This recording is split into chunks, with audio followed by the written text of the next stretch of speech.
Solve how to fix wallpaper engine crashing 0xc0000005 on Windows. Fix 1.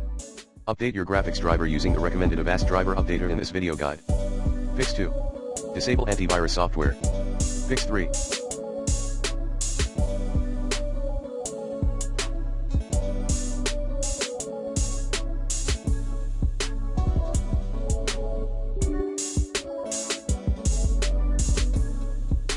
Run the SFC tool.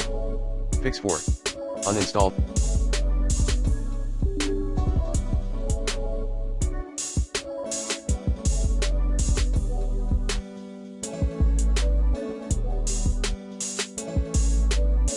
Then reinstall Razer Synapse.